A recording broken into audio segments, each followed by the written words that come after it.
that's usually something that's like you talk to the guy in the repair shop and, well, I don't have his number, but I know Mike does. So I'll call Mike. That's so exactly what it was like. Mike calls Seth, who calls Dave, who has your number. Can you come and open the gas station back up for this guy?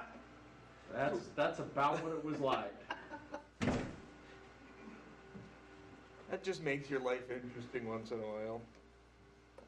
Oh, it's you. If that's all it takes to come home, how much you want to pay me to keep saying that every time you walk in? Then you could have a short night all the time. I don't talk that much. I know, but I mean, it would get you out of here to go back home. What do you mean you don't talk that much?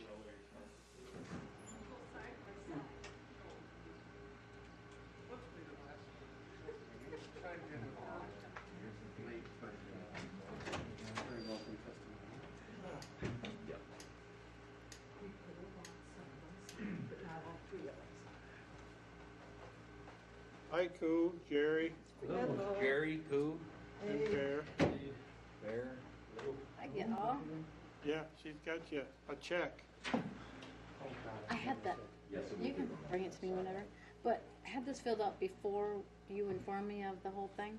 So I figured. Herbert still? So you're still Herbert. I'm sorry. I forgot. Well, you're a scratched off Herbert here. Oh.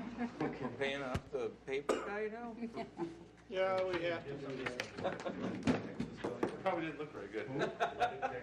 It's on camera, though. No one's going to report on it.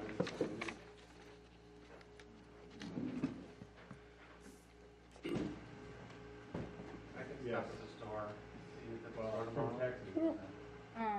That was tomorrow. No, but you can always drop it off at 10 for the liquor store. That's about sewer and water. So you have to call City Hall. Is she not going? You got any information on the login and whatnot? Yep, he'll be on about 7. About 7. That should be pretty close. I asked them, they call City Hall, and he's like, no, I said, well, leave the number, no. And City Hall, you got my number, so you did the same thing with me, and I tried to get Yeah, it about all 3 of them. open, and then I got it. Audrey, Bernie, and Homer. I tried.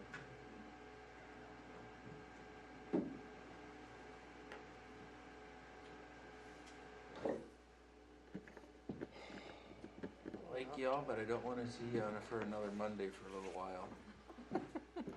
For at least a couple of weeks. At least a couple. You get 2 weeks off. You get a week off this time. Yeah. You promise?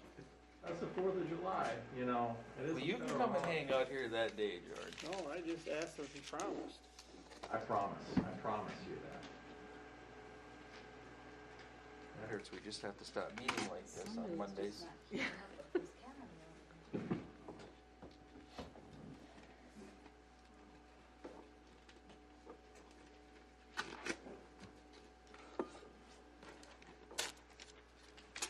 June has been a long month.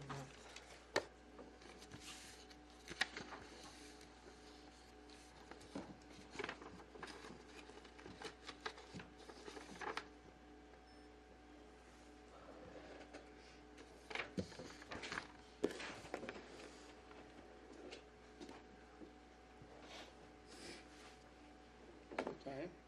They're going to do the audit on I don't either.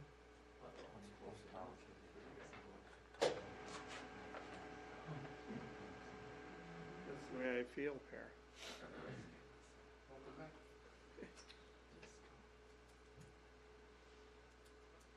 I don't think they were even here. Did the auditors even come? I don't think they even came to the office. Even more why then they should at least present the 4,200 square feet. for the size of their contract.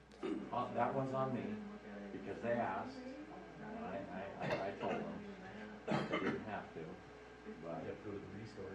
next time I won't tell them that. I would like Okay, so we will call to order the regular city council meeting for Tracy for June 27th. We'll start with the Pledge of Allegiance. I I pledge allegiance to the flag of the United States of America and to the republic for which it stands, one nation under God, indivisible, with liberty and justice for all.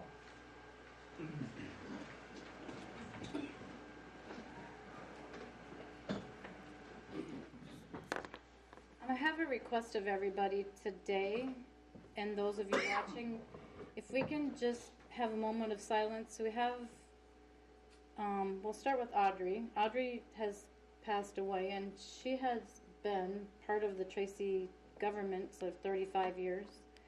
So we just want to recognize her and all the accomplishments that she's done for Tracy. All three of these people that I'm going to mention have had nothing but the city of Tracy at best at heart, and all three of them have been stellar people of the community. So we just want to mention also Bernie Holm had passed away, and Homer Dobson. So just keep all of these people's families in your prayers, and just say a prayer for them. So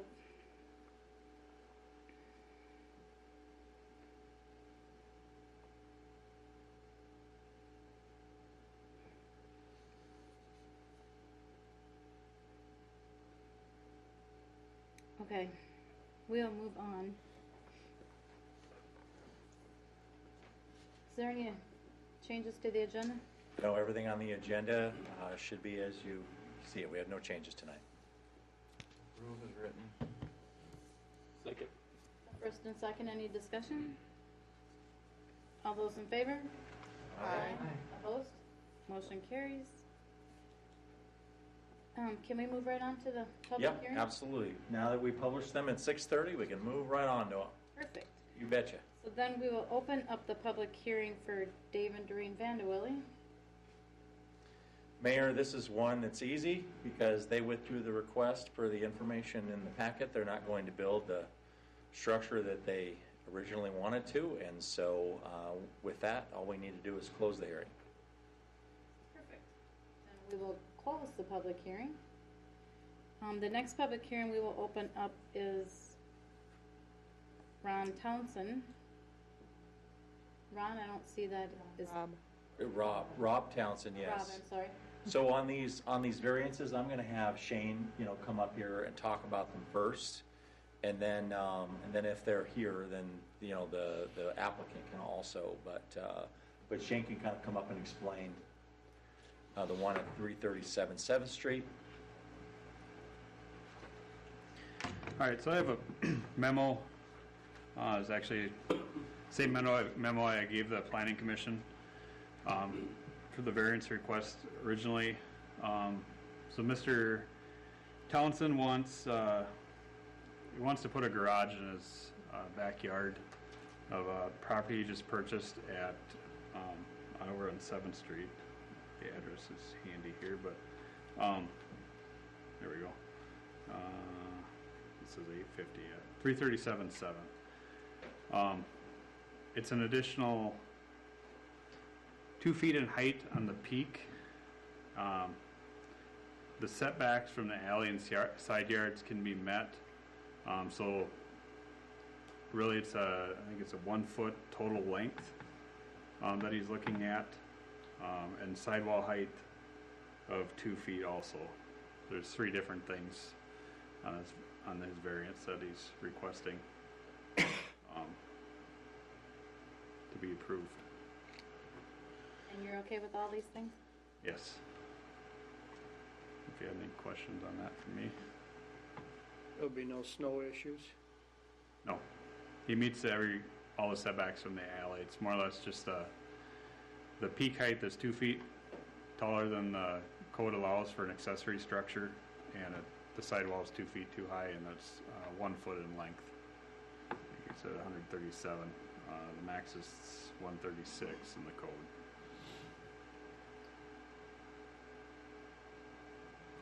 I would like to make a motion then. My apologies, Councilmember. We need to come out of public hearing and then do the resolution on the motion. Do I not need to ask if there's... You need to ask if there's members in the public So is first. there anybody in the public that would like to comment about this particular variance? Okay, then we will close the public hearing. And now we will, Yes, I'd make a motion to accept the recommendation of the planning commission and our building inspector, Shane Daniels, and approve pass resolution 2022-61, granting this variance. I'll second. first and second, any further discussion? Roll call, please. Teagues, Aye. Tell, Aye. Schmidt, Yes. Jones, Aye. Landite, Aye. Mayor Corman. Aye. Okay, now, we will open the public hearing for Carl Bauman. And Shane will come up again and tell us what this is. I found my memo this time, so it should be easier. So Carl has applied for a variance for more of a small shed, more or less, like a small machine shed. It's looking at a 50-foot total length, 17.9 total peak height. Say, find the wall height, but 4 feet in sidewall height. So it's a 14-foot sidewall building. As I said on the last one with Townsend's, max wall height for the city code is 10 feet. The max peak height is 15 feet, and the max total wall length is 36. He's on a kind of unique lot where he has a fair amount of space in his backyard. I think he's about 200 feet on the rear, 118 on the south, and he plans on being, I think, 12 feet. 12 feet from the north line. Yep. So as far as the variance goes, he's looking at 4 feet in total sidewall height, 2'9" in total peak height, and initial 14 feet in total wall length for the construction of his shed. I don't see any issues with this as a building official. You know, I talked to him about permits and engineering for the structure to make sure it meets snow load, wind load, and then setbacks are more than met as far as that portion of it goes. This is not unusual. We actually had another shed, I think it's a little bit longer than this, on the south side of town, so it's say it's not new as far as a variance request goes in the city. So, any other questions on this one? The driveway going back to the north side of the house, no issues, No, I I'm don't. assuming. No, I mean, I drive back right now anyway. Okay, yeah, I figured you did, I was just Yeah. checking that, There's an old single garage there right now that I'm gonna get rid of oh, sorry. and put it over the top of that, so. Mayor, I apologize. If I goofed. we can't, I goofed. we got to have things on the record. We got to do one at a time. I Okay, so- apologize. So, Carl would, yeah, and I can. But we could have Carl come up and talk if Yeah. you want, Mayor. That's certainly be fine. Otherwise, say he's got an existing single car garage there. He plans on tearing down, and then he would put this building kind of where that's at, give or take a few feet. But it's going to be a little further to the south, but it's kind of sitting within that footprint in one way or another. And then there's currently a kind of a gravel path through there now. As far as concrete goes, I don't know what his plan is there, but you can touch on that if you had any questions outside of that. okay. No more questions for you. Alrighty. Would anybody in the public like to come up and talk about this? Do you want to come up at all, Carl? Okay, Dave, do you have any more questions? No, sorry. Okay.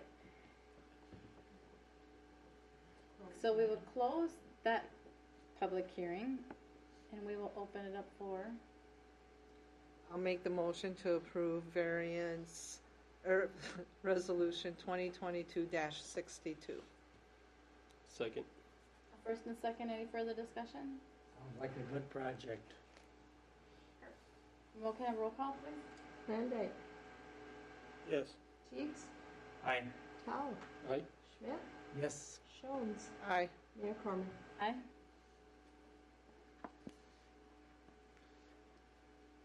So Mayor, the next two items are tax abatements, and those, we're required by state law to have a public hearing every time you issue a tax abatement. And so Jeff is going to come up and explain these when you're ready to open the public hearing. Okay, so we will open up the public hearing for Doreen and Dave Camula. Okay. This would be one of the last two twin homes sides that we got filled in the last 2 months. It's going to be 20 and 30. This one is 30, and they filled out an application for city tax abatement for the 3-year period that we had been advertising, both the city and the EDA, for the past few years. It's something we can address later, but as for just my recommendation would be that we would go through with these now, and then we can change anything as we go along. I'm here to answer any questions about either one of these. This one first. So We've already set the precedence with the other. yeah. And what I mean, though, Jerry, is we can take a look at that, and I'm with you right there. It's they applied for it. It was a part of the advertising. It was, as Eric and I had the discussion on whether it was pushed them over the edge to buying it or not. I don't know that for sure, but just in all fairness. And to be honest, there are a lot of them that this one will be 3 years now, but a lot of them are going to be starting to come off this year and the following year, and they'll all be gone before you know it, and we'll have a lot of taxes coming in on those. Jeff, in dollar terms, how much would be the city abatement for 1 year? About 2,900 to 3,200. It's really surprising, Seth, that all four of those out there were about the same, and when they get assessed, everything was different. All four of them were completely different. And it starts with taxes payable in 2022 this 2022 this year. So what was the taxes before it got sold, none? There was none. Well, I think, oh gosh, if I remember right, one of the lots that we had bought out there was $46 that were being paid on. So on No. how you do this, you It's build the home, everything when you in- sell it, then we collect tax. When it's built and not sold for a year or two, there's no tax. Right. Well, there was about to be. If we wouldn't have sold these, there was going to be some taxes incurred. But they got sold in a pretty good time. One of them was in February, and the other one was in early May. So.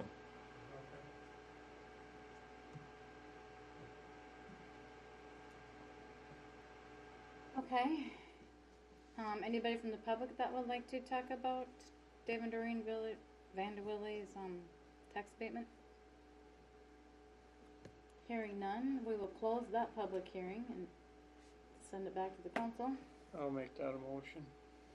Can we do that? I'll second that.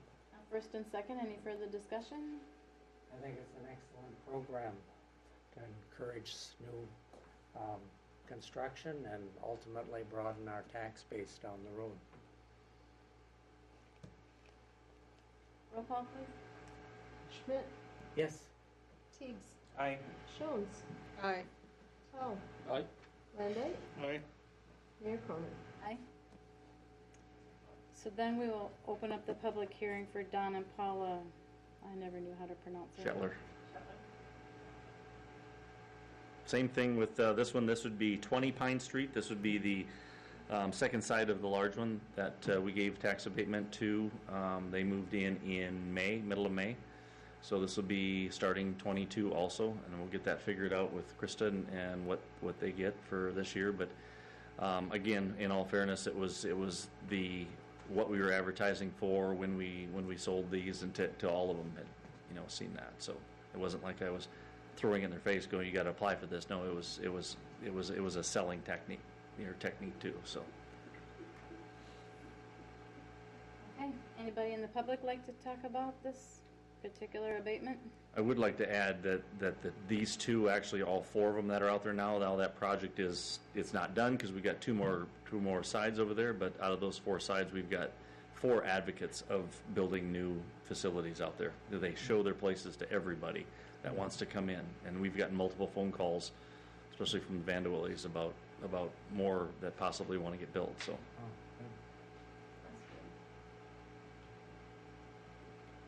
Okay, we will close that public hearing, bring it back to the council.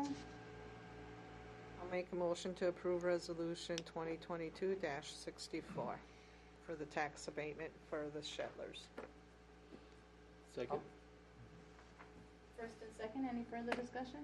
Jeff, we're continuing to use the tax abatement in our marketing for new home construction and sale of lots and so forth, are we not? We are not right now. We're not. No, not right now, we're not. With the price of lumber and with some of the, just the, I think it's something that we can, it's going to be there. It'd be something that have to get brought up again, but right now it isn't in any kind of advertising Oh, yeah. anywhere right now.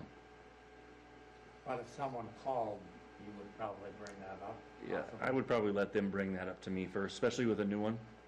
Right. It's a kind of a catch-22. You know, you don't, and then a year down the road, you know, you hear that your neighbor got you did the same thing or spent more, and they got a tax abatement and we didn't. Yes, if we could get two or three of these built every 3 years, I mean that's what the council goal is to have three new dwellings built every 2 years. So it certainly doesn't hurt, because you're right, Seth, as you know, as we go along, you know, 3 years from now, actually 2.5 years from now, you look at the amount of taxes that are going to be brought in by those two, well, all of them. It was that we've given it to so far. There's a lot of money going to be coming in taxes. So why wouldn't we just keep it out there on the table, especially with the price of building being so much higher, as an incentive? Because other communities are offering incentives like this. Why wouldn't we keep ours on the Most table? communities are offering something like this. We've even talked about doing this as an incentive for the development company too. It's this development company put their neck on the line and built one with only one side being sold, and so they did their job, we did our job. I think it all worked out fine, but I think there's also a couple other avenues that we can look at to see if it works out any better by maybe incentivizing the development company. Because it's honestly, it's almost easier to find somebody to build it than it is to find a development company. So it's not something we wouldn't use. It'd just be something that we would, Eric and I would work on, you know, once there is somebody out there to do something. We got a couple more things going on right now, so. Good. Okay, we'll close that public hearing. Back to the council. Made the resolution. Oh, did we do that? No, we just need a roll Oh call. my God, can't remember which one we've opened and closed here. Okay, so are we roll calling it then? Yep. Jones. Aye. Cheeks. Aye. Tao. Aye. Schmidt. Yes. Landay. Aye. Mayor Carmen. Aye. Thank you. Well, one more time, we're gonna open the public hearing for the second reading dash ordinance number 378 of the establishing a permanent pork barn. Yes, thank you, Mayor. That's a mouthful right there. So this is something that's been talked about for a little while, just to give you all know this, but also for the public's benefit. I don't know, probably about 14, 15 months ago or something like that, there was a request. Actually, Councilmember Schmidt made the request that, you know, we kind of establish an advisory group, you know, if you will, of citizens who, to kind of look at our park system in general. One of the first things that group did, there were 4 citizens that raised their hand and said, hey, I want to be a part of that, and the council member is also part of that too. One of the first things we did is we kind of did a tour of the entire park system, and we looked at, you know, what do we have, you know, and kind of evaluated it piece by piece. Shane and I at the same time, you know, also did a tour of the park system and looked at, you know, kind of maintenance needs and things like that, and we've made some strides along those lines in the last year too. But after kind of some discussions amongst the group of those 5 people, it was decided to focus on some of the main parks we have, and in particular Central Park. Central Park, sometimes called City Park, is of course the triangle-shaped park in the middle of the city off of Roland and Park and 2nd, where the band shell is and where we've been having some of our activities lately. at that time, we also had applied for a grant, and we're looking at, trying to improve Central Park. And the group came to the city council and said, we'd like to do a master plan for the park, which we did. And the group was really instrumental in making that happen. And this group of 4 citizens and Councilmember Schmidt has been meeting about, well, we think we really want to make this group permanent. And so we created a draft of a park board ordinance. Essentially creates the park board with 5 members, one of them being a member of city council. And then in addition to that, kind of outline a little bit what they would do. And a lot of what they would do is looking at, long-term planning for the parks. What do we need? Like, do we need to replace this playground equipment, or do we need to have new parkland or not?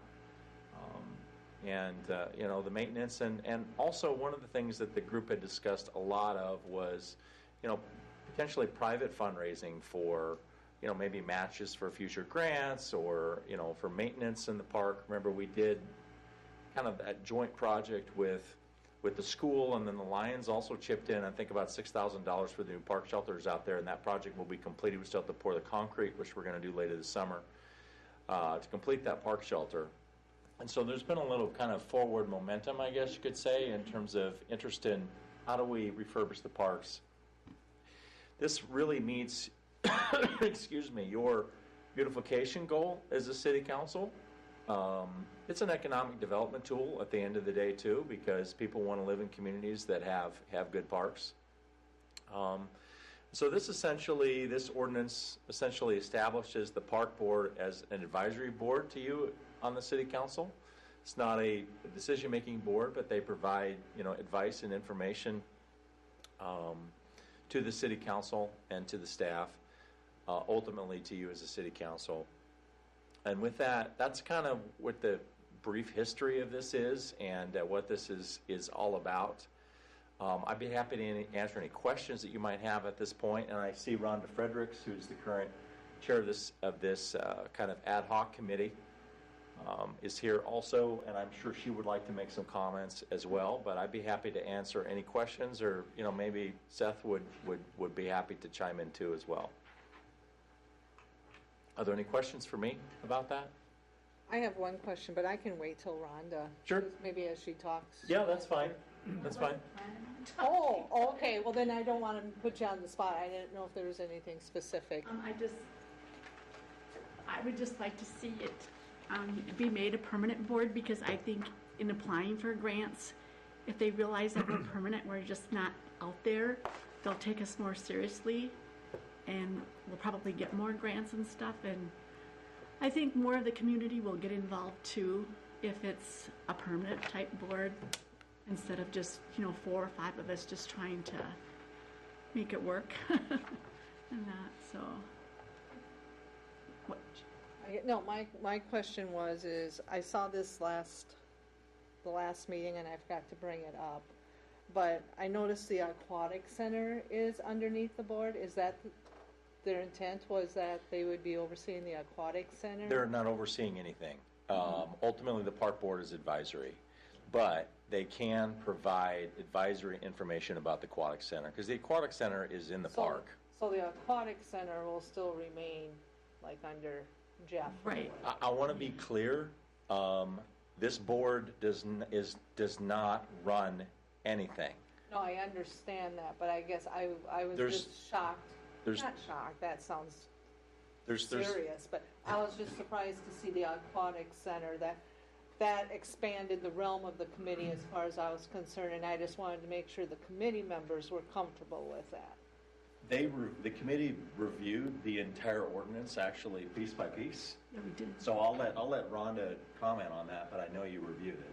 Yeah, we looked at it as to how many members and stuff that we wanted, how long the terms, and so on and so forth. And that's, and we know that part of our is going to be fundraising, because right now it's the only way that we're going to get any money to do anything and that. So we understand that we're just an advisory board, just to bring you ideas and to get.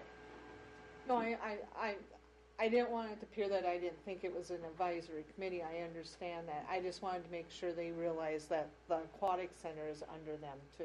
Under that umbrella. It's under the umbrella, but we won't have anything to do with the running of it. No, but It would be more like someone giving someone an opportunity to come and say, gee, that tree is dead. Could you do something about the tree? Or get some shade over yeah, here. Or this piece of I just equipment wanted to needs make to go. sure that the and- umbrella wasn't like this for the committee, and all of a sudden by this, it expanded here, and the committee didn't know, where the committee members are saying, oh, I don't want to be biting off that much. I thought we were going to be looking at parks, and that was it, not the aquatic center, the trails, all that kind of stuff. I'm fine with it. I just wanted to make sure the committee understood Yeah, the umbrella that was developed. we do. Anybody else out in the public want to talk about this particular item? Okay, with that, we will close the public hearing. Open it back up to the council. I favor the permanent establishment of this park board. I think it'll be a benefit for the city, give a venue for citizen comments and suggestions, and ultimately help the Public Works Department do their job better if we can provide an idea or make a recommendation to the city council about long-term planning and so forth. But, again, I think Eric stated it very well. We are not involved in telling anyone what to do about operating the parks and so forth. What was the numbers on the committee and the terms? There are 5 members on the committee. One of them is a council member, which would be appointed, annually like you do, for your other boards.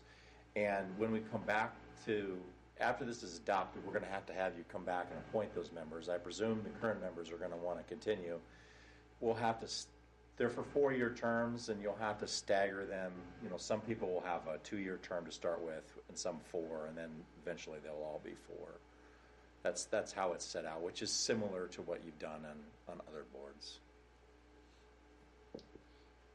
So really tonight, what action needs to be taken? This is the second reading. This is second reading, so the action is to approve ordinance number 378. And then we have to wait 30 days for it to come into effect, because it's not an emergency ordinance, and then in another month or so we'll do the appointments for the board. So tonight is just to approve ordinance number 378. I'll make that, we have to close. Oh, did you close it? Yeah, and I brought it back to the council. Okay, then I'll make the motion to approve ordinance number 378. I'll second that. First and second, all those, any other further discussion? Roll call, please. Towle. Aye. Teets. Aye. Schmidt. Yes. Jones. Aye. Monday. Aye. Mayor Carter. Yes. Okay, is there anybody in the audience that would like to talk about something that is not on the agenda? Okay, we'll move on to the consent calendar. I'll make a motion to approve the June 13th and 20th council minutes, municipal accounts payable without breakthrough beverage, the approved municipal accounts receivable, the March 7th planning minutes, the April 19th park board minutes, the July 20th, 2021, and August 5th, 2021 airport minutes, and then Resolution 2022-65 appointing the election judges for the August 9th primary election. Second. First and second, any further discussion? Just a question. I'm just wondering why we're approving minutes from July and August of 2021 for the airport. That's a good question. I was wondering that myself. Because we haven't had a meeting. to have them approved Oh. since then. Okay. So the airport board didn't have a meeting to approve them, and they had to approve them first before they came Yeah, to you. And we okay. just had the airport board meeting. That's very logical. Yeah, it is very logical. I'm And- glad. And then the second question was, I was just curious, did we have any trouble finding election judges? No. Good.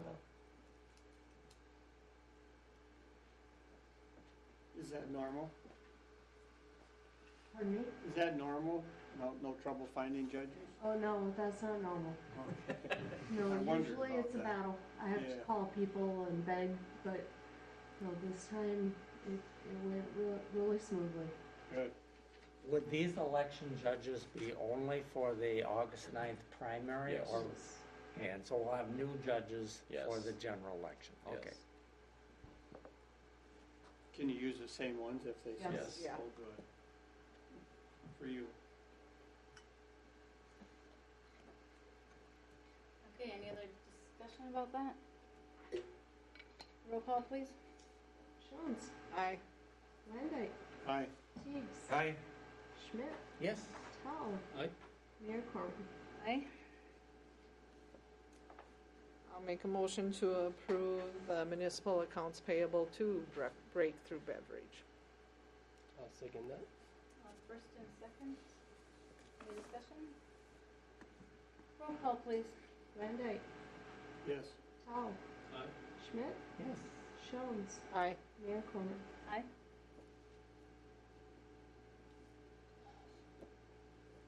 Do you have, anybody have anything for the mayor council communication tonight? No? I have one thing, just that I've heard good reports from the pool. I really enjoy the pool availability and the water temperatures and water aerobics. And I assume lessons have started for the first session? I think that's correct. Yeah. Yeah. Do you mind if I add something about the pool now that you bring it up? Yeah. Actually, because just to let the kind of public know in general, we're still having some issues with the color at the pool, but we test the water every day, and ultimately, even if the pool is a slightly different color than you might expect, it's still within normal parameters for safety. And so we're going to keep it open, even if it might look a little tinge of purple or a little tinge of gray, as long as it is safe. And so just in case people are wondering about that, that's essentially what's been going on. It's been frustrating for Shane and his crew to get this straightened out. We think it has something to do with RNG construction and the construction water that they're pulling and the flushing that they're doing and things like that. And so it's not RNG's fault. That's just kind of normal procedure when you do the flushing and you bring lines on and take them off and things like that. It gets a little bit of extra stuff in the water. It's not unsafe, but ultimately it changes the mineral content a little bit, which changes the color slightly, and we think that's what's going on. But we're working through it. Good point. How, when you say RNG, how are they coming? We're gonna make their cutoff point? They're going to meet their deadline, yes. Gonna meet their hoops? Or whoops, or what do we call them? That was a feature of the road system. We get a roller coaster, right? Yes, they're aware, and we're continuing to work with them. As you notice, they have not put the second lift on yet because we don't have this issue straightened out yet, but we're working on it. You want a quick update on that? Do you want an update on that? Sure. Go ahead. It's a hot topic around town, so why not? Coffee talk. We did talk to RNG, ISG today. They haven't marked out all of the low areas yet. The last lift they're planning to do sometime in September. So they're kind of waiting for everything to finish up. They want to do it all at once, once everything's cleaned up. So I think we've had one rain, since our last meeting. But they do plan on marking everything out. And They haven't come up with an exact correction yet, but they are gonna correct it before the second lift's on, for sure, along with any other curb and sidewalk issues that may pop up between now and then. And then, you know, they have to warranty this another year after the substantial completion, which is well into the fall here. So, currently today, they are done with the underground, short of some edge drain they're working on right now for road base and sump pump connections. And then they're gonna do the finish up on the subcutting, and then hopefully we'll see some of the gravel hauled in and some curb and gutter, and people will be actually drive on the roads hopefully soon, at least, for access reasons. And then curb and gutter, it sounds like so late this week or next week they might work on curb and gutter here yet. So on the stuff they started tearing up this year, they have 6 blocks. So You feel comfortable that they're gonna make their timeline? yeah, Good. yeah, they're doing pretty good as far as the schedule goes right now. So What their schedule goes to, what, October? yeah.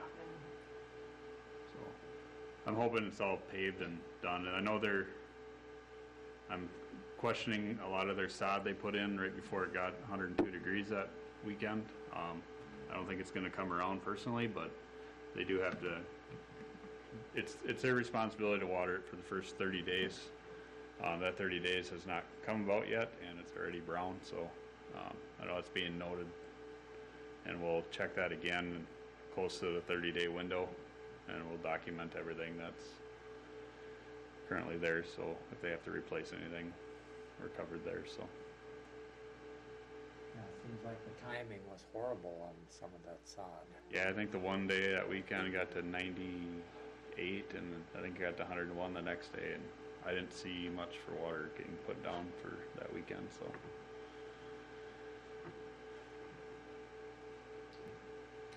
any other questions? All right. Thank you.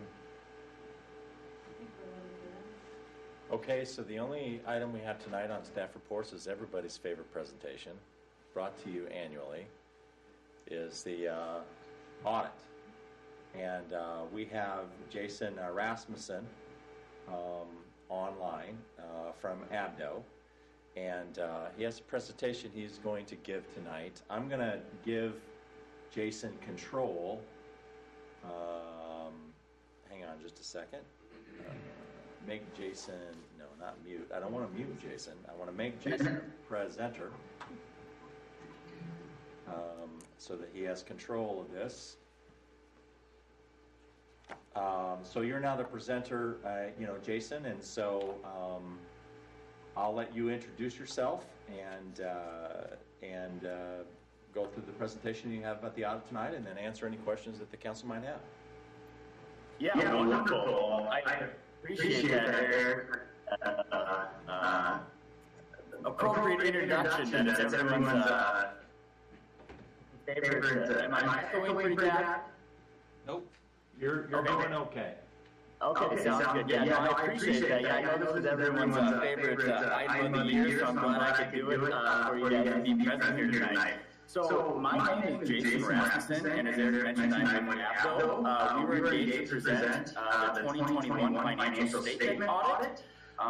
Everything that we'll go through in this presentation tonight will be located within the PowerPoint slides. However, Eric and Krista also have received a copy of the signed audit report and management letter, which has some required communications in there. Please reach out to them if you would like to see detailed copies of those.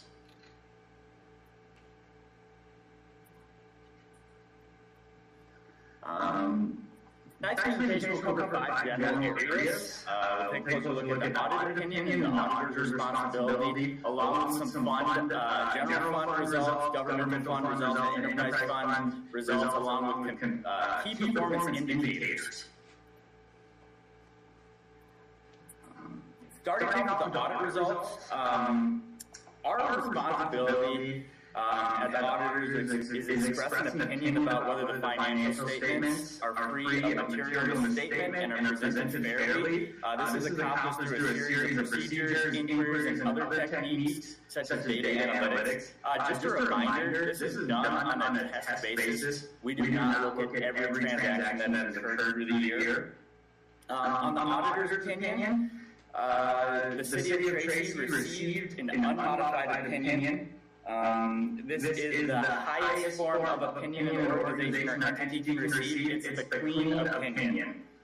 In addition, we're required to do some further procedures to ensure that the city is following certain standards set forth by the Minnesota legal compliance guidelines, such as certain cash reconciliation requirements, paying bills in 35 days, following contracting and bidding rules, or having appropriate collateral in the bank accounts. For 2021, there was one small finding related to the fire relief payment. It just wasn't transferred within 30 days of receipt. And then also the single audit report. The single audit report is required if entities or organizations expend over $750,000. This is a compliance-based audit to ensure that the entity is following those federal guidelines set forth by the United States government. For 2021, there were no instances of non-compliance. The 2021 audit results. So before we get started to go over any of the current findings in detail, I just would like to note that management did a great job of reviewing and following through with the appropriate actions and really cleaning up the findings from last year with the new chart of accounts, the changes in policies, some updates to internal controls.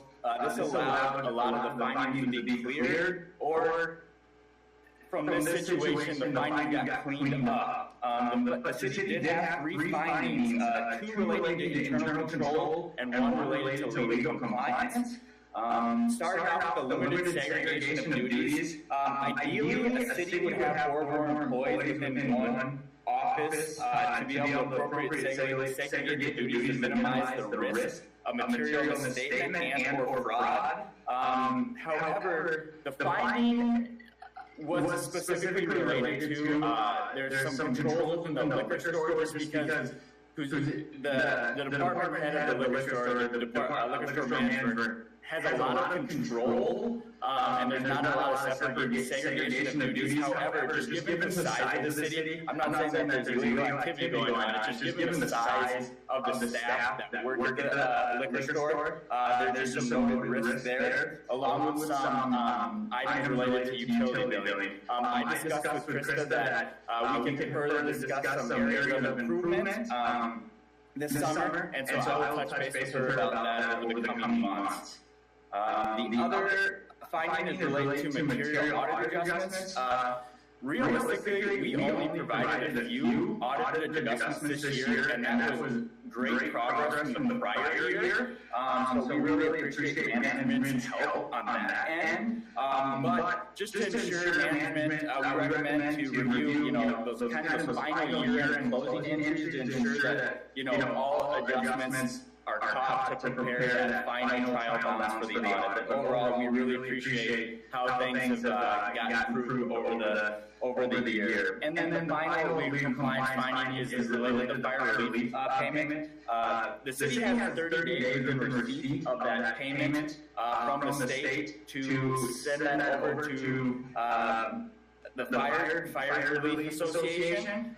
So moving forward, I believe this finding can get cleaned up just because it was discussed with Krista and she knows within that 30-day window it's got to get sent over. Results from the 2020, as you can see, the preparation of financial statements, we believe that management has the skills, knowledge, and experience necessary to remove the finding. So we appreciate that, along with the segregation of duties. There was in the past, limited segregation of duties finding related to receipts, disbursements, and some payroll items. However, the only ones are related to the liquor store, cash, and inventory, along with what's we got there? Drawing a blank here. And then so moving on to material audit adjustments. that was 2020. Once again, management did a fantastic job getting that cleaned up from the prior year. The general fund balances, as you can see, the unassigned fund balances have been around that total unassigned fund balance, that yellow line down there, have been right below the fund balance policy. That's in the black. That's management's fund balance policy, and that's between 35 and 50%.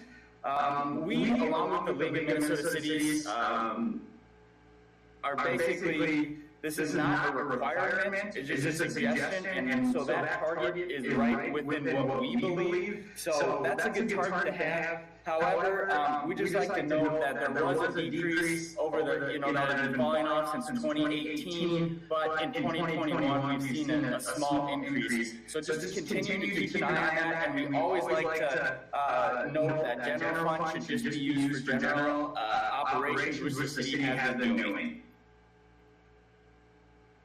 Moving over to actual, the city budgeted for a net decrease, if you look at the excess revenues over expenditures, of $538,000, along with the increase of down below from other total financing sources of $539,000, which would have resulted in a $1,000 net increase. However, compared to the actual, there was a positive increase of $14,000. The larger transfers that should be noted was there was transfers of $360,000 from the sewer utility for street maintenance project, $38,000 from liquor store profits, and $72,000 from licensing project profits from the deputy register.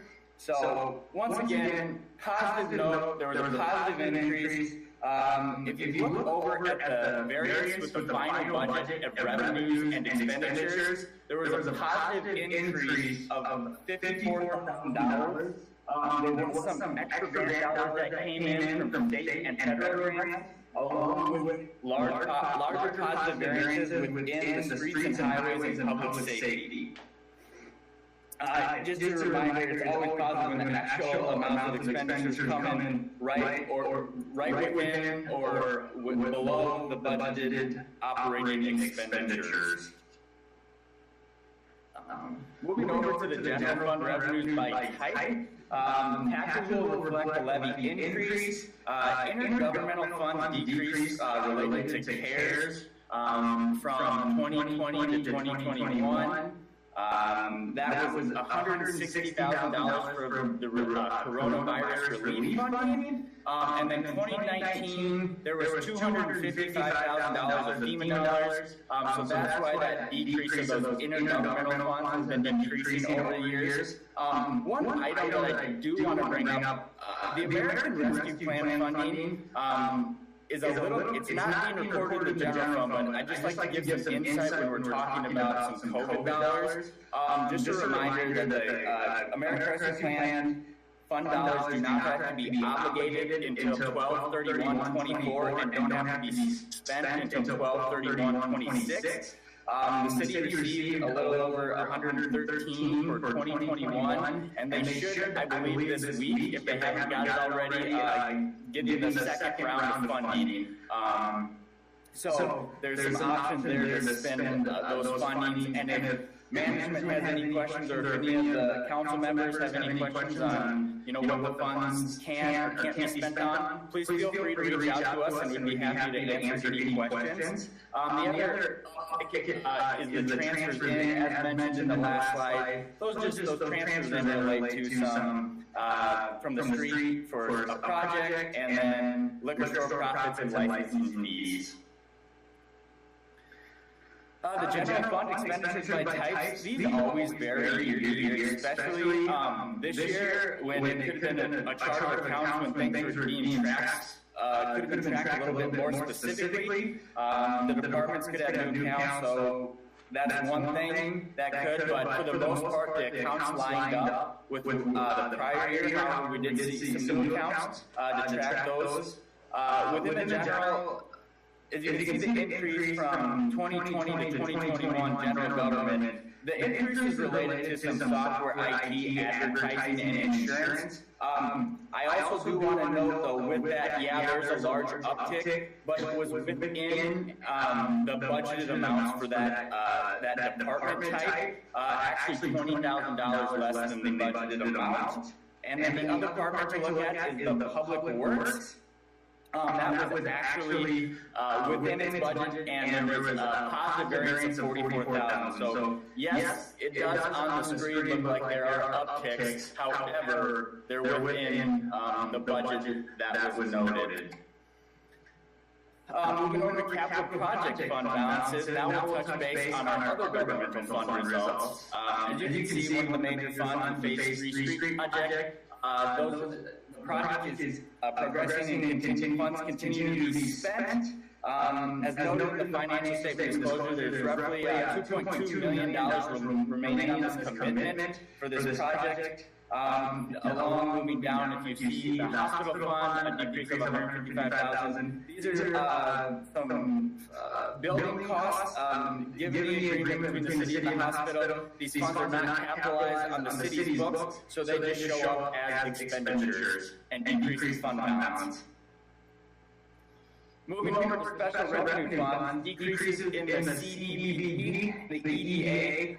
There was less funding received than budgeted for the CDBG grant. There was budgeted revenue that the board only received $294. Could relate to timing in regards to the EDA. There was budgeted amounts for loan proceeds and sale of capital assets that did not occur. So that's caused those main fund balance decreases in the special revenue funds.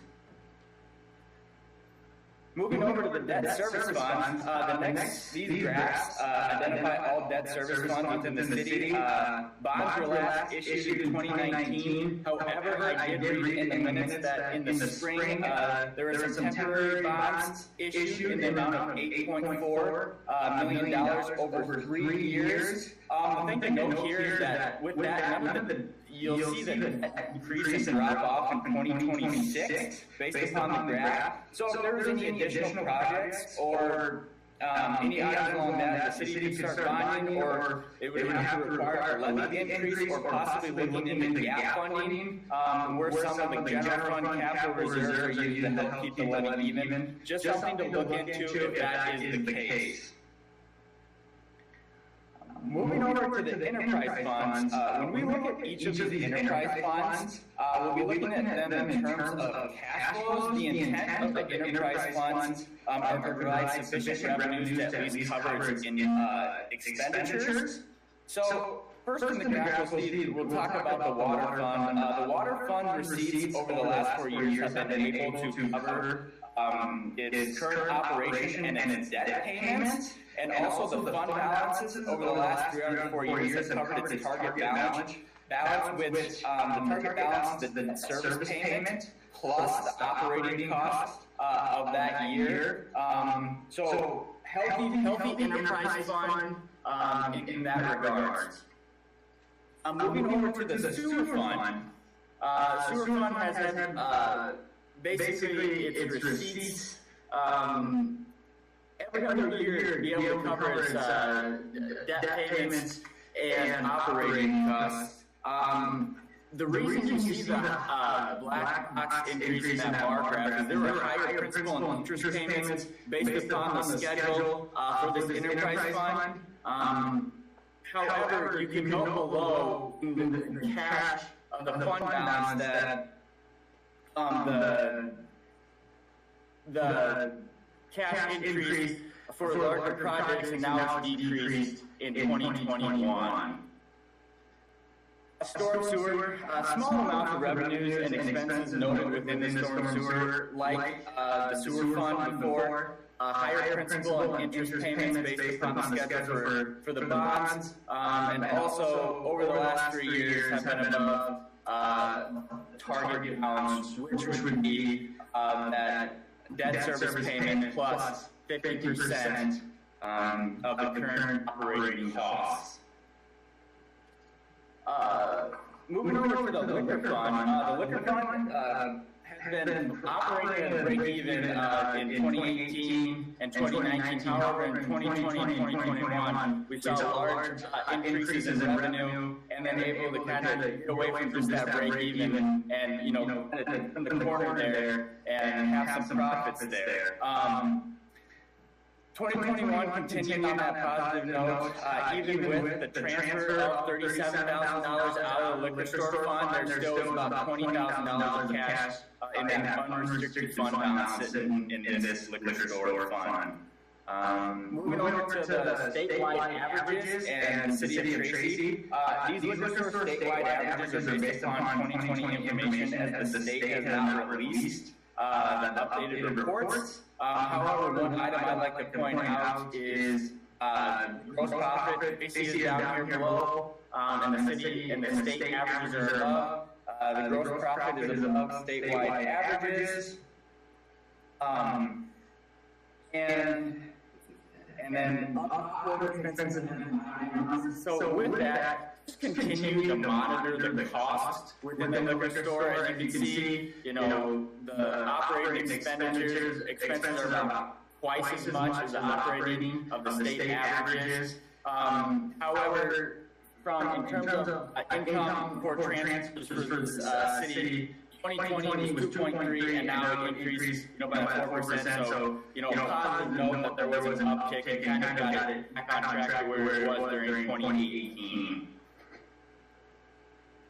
The deputy register fund, this fund usually been at, you know, break even or below, just below break even. However, 2021 had a year to date, and, you know, the one item when I was reviewing the detail, the motor tax vehicle revenue jumped about $190,000 from 2020. Public housing, very healthy fund, as you can see, 2019, 2020, and 2021. All the operating receipts been able to cover debt payments and operating disbursements, and along with the unrestricted fund balance are well over target minimum balance, and over since 2018 the increase in cash has been about $100,000. Moving over to the refuse collection, solid wastewater. With this fund, there's not a lot of infrastructure tied to it, so typically we'd like to see this break even. However, you know, it's a third party that takes care of it, so it's good to see that cash balances have increased, not meeting that target balance. However, a third party takes care of this, and operating receipts have covered the operating disbursements. The one item that I always do like to point out, when it comes to reviewing rates or any type of fees, make sure that you guys and the council take into consideration inflationary measures. We've seen when we discuss the cities that they say, hey, we're going to increase rates. They increase rates by 3%. Now, maybe a few years ago, that might have been able to cover those adjustments. However, right now we're seeing that rates need to be adjusted anywhere from 6 to 8 to 9% to ensure that each fund can cover its operations, because at the end of the day, you'd like to see cash reserves built up within these enterprise funds, since they operate more of a business, they are a business type fund.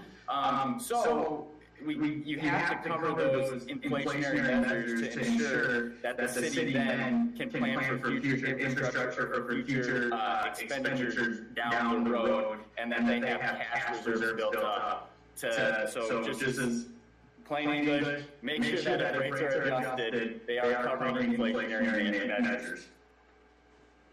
Cash and investment balances by fund type. As you can see in 2019, this relates to enterprise funds. There was large projects going on, so a lot of cash was received, and then over the course of the years, it has been being spent down. The general fund has been building up cash, so it's good to see that increase. And then the capital projects being obviously spent on projects down in the current year.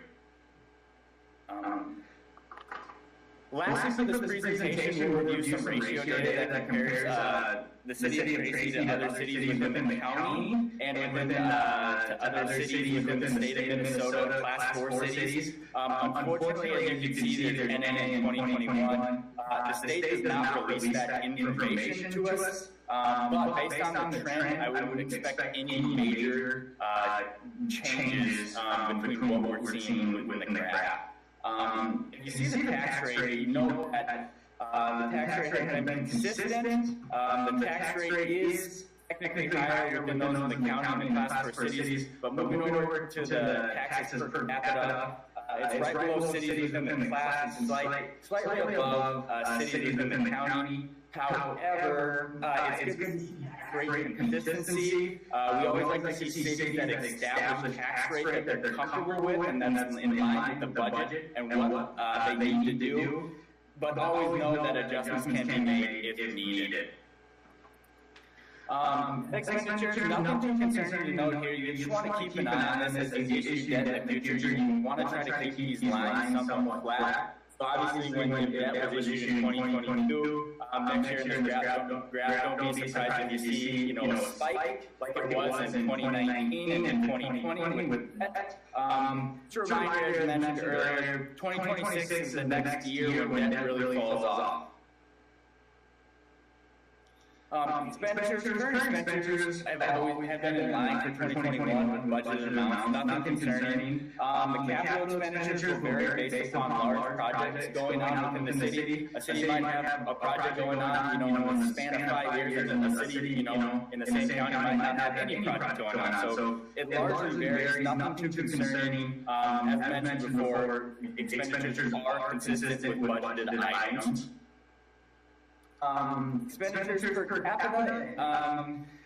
Well, the city of Tracy may have higher per capita costs. This is all based on and varies significantly year to year based upon its needs and spending, towards repairs, maintenance, and upkeep versus the large capital outlay, capital items, projects. The city was consistent and accurate within the budget, as mentioned. Moving down to the per capita revenues by source, not too much change. Mostly consistent. The only item that jumps out is this intergovernmental piece. And this could all come down to a city receiving, certain state funding or certain federal dollars that another city might not have received or applied for. So that can change year to year. Moving over to the debt service coverages for the enterprise fund, the debt service coverage ratio measures cash flow available to pay its current debt obligations. At a minimum, it should be over 100%, or it should be at 100% to cover its payments. However, you can see the water fund does, but for the sewer fund, as mentioned when I went over the debt that within this fund, there were some higher principal and interest payments that were noted within the amortization schedule. So we should hopefully see this, trend maybe flatten out next year, depending on where they're at with those payments and the way that debt shakes out. With that, this concludes the presentation for the evening. Is there any specific questions?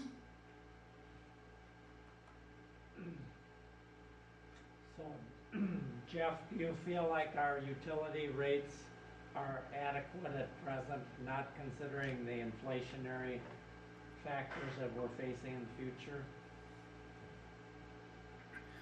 When I look at this, makes it, when you look at the sewer fund, it doesn't necessarily show the true picture because of the way that it was scheduled. However, there has been healthy balances when I review the cash flows.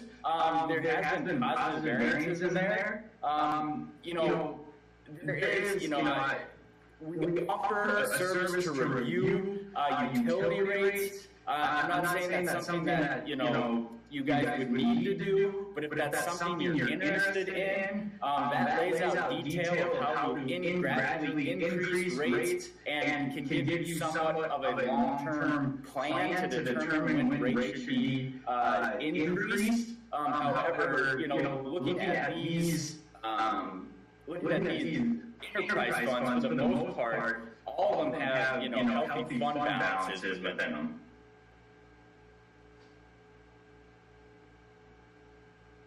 Then Jeff, in general, you feel like our general fund balance is within an acceptable range? So, technically, based upon the policy set forth by the city, it's below. Now, once again, it goes back to, we could do a long-term study that is a service that we can provide to determine, hey, how do we keep those general fund balance, that general fund balance where it needs to be.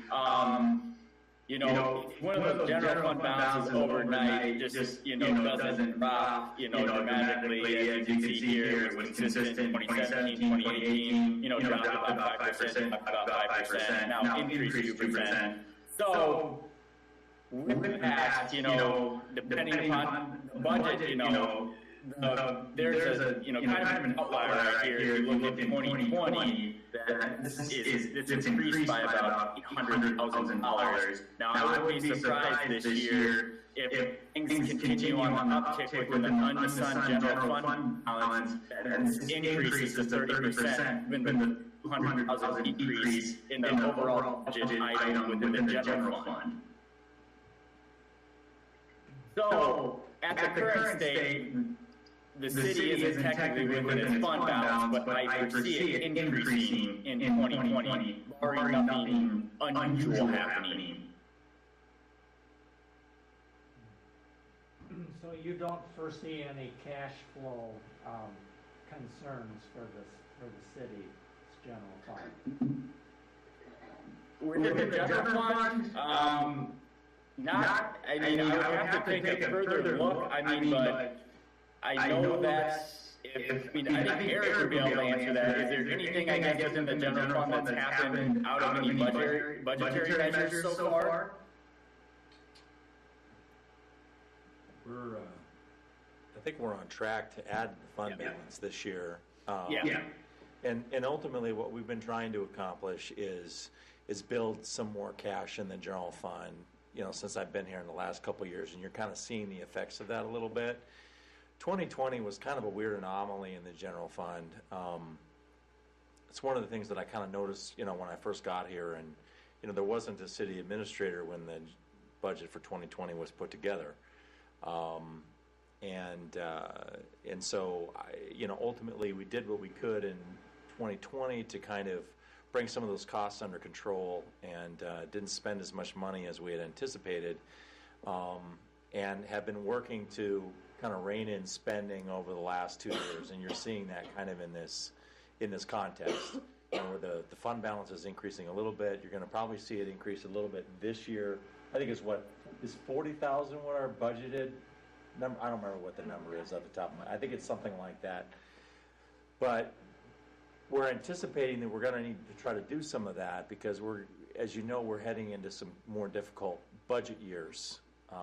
As you already noted, our debt doesn't really drop off until 2026, and so the next 3 years are going to be probably the most difficult times, for us. So the more fund balance that we can build this year, the more of a cushion that gives us in the next few years. Yeah, 100%. And, as Eric mentioned, 2020, the fund balance, budget was, expenditure was $3 million, it almost dropped down to $600,000. And also, as Eric noted as well, that we have here that there has been cash being built up in the general fund, which wasn't necessarily the case in 2019. So it has been progressively getting better. We have cash in the general fund. I just want to say, actually, and certainly, be happy to entertain any questions from the council, but I think it's important to note what a tremendous job, first of all, that the staff has done over the last couple of years. We brought on a new finance director, and we basically kind of built the whole financial system from the ground up. New software, new chart of accounts. You came to the city council and said, hey, we need to do some things because we're we're heading into some rocky financial waters, and we need more stability. You know, what you're seeing, you know, in this audit is reflective of more stability. You know, the building of our fund balance, the, you know, better budgeting techniques. You know, you're seeing kind of a reduction in spending over this time period as well. And, you know, frankly, the staff has just done a tremendous job of, you know, really thinking strategically about how we want to spend our money. And, you know, I'll be honest with you, I think we're doing more in many ways too, you know, and so we're being more strategic about how we spend our money. And I really got to give them a ton of credit. And frankly, you too, as the city council, you know, because we came to you and said, we need to make some adjustments, and you supported that because, you know, it wasn't free to implement new software. You know, it wasn't free to bring on a finance director, but I think you're seeing it paying those kinds of dividends, because if we hadn't taken those actions, I don't think we would be where we were today.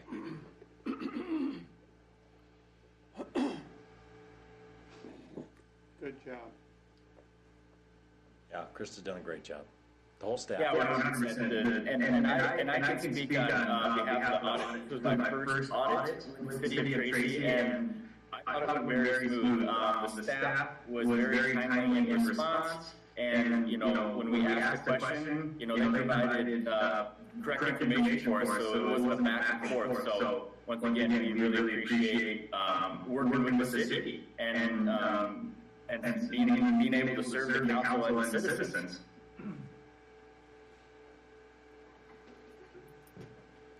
Just to let you know, though, the one audit finding about the fire relief fund, it was noted that it was minor, and we actually, I think we got the money to them on day 35, and it should have been day 30, and that's just a human error. That's just a human error kind of thing, and you know, somehow we missed that, so it's not a significant deal, and you know, we're going to continue to work on cleaning up some of these audit findings. As you know, as Jason indicated, it's gotten better from 2020 to 2021, and you know, we're not done yet. There's always opportunity for improvement, and we're going to continue to do that.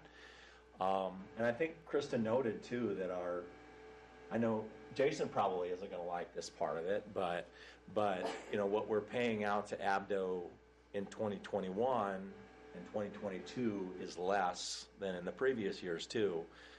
And there are fewer audit adjustments as well. And so, you know, as things get smoother, you know, it's not going to cost as much, because Abdo's not going to have to go in and make those corrections that they have, as many corrections as they have in the past. I think the journal entries have went down to a dozen or something, or less. We only had two material audit adjustments compared. I think last year it hit multiple sections. So things have really improved. And I won't mention that to the partner about the pay or anything like that.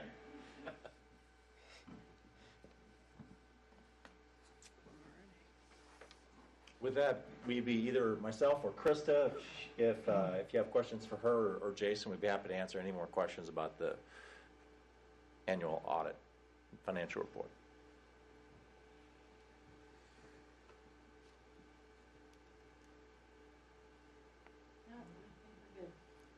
Okay. Thank you, Jason. It's good to hear that enthusiasm in your voice about all these figures and spreadsheets and drafts. Hey, absolutely. Well, if you guys want to get engaged for any more services, I'll send my card over and you can hear me speak more. All right, good. All right, thanks, guys. I appreciate everything. Thank you. Thank you. Bye-bye. Where are they out of? Mankato. They've been doing our audit for a few years now. I don't know exactly how many, but a number of years. And Jason is new, you know, to this though. You might remember Erin. She was with us before. She's still with Abdo, but she's just working for a different division in the company. So this is Jason's first year, you know, of our audit. But I think they do a pretty good job, and they work with us, and And so we appreciate the effort that they make. With that, that's all we have on that.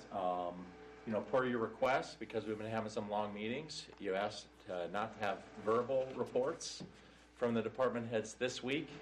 And so you got a little one from Shane anyway, but there are written ones in the packet. If you have any questions, I'd be happy to answer them. But other than that, we don't have any other new business tonight. Matt is not here, so that's all we have this evening, unless there's anything else the council would like to address. I can get up and talk about that if you want to. No, that's okay, you sit where you're at.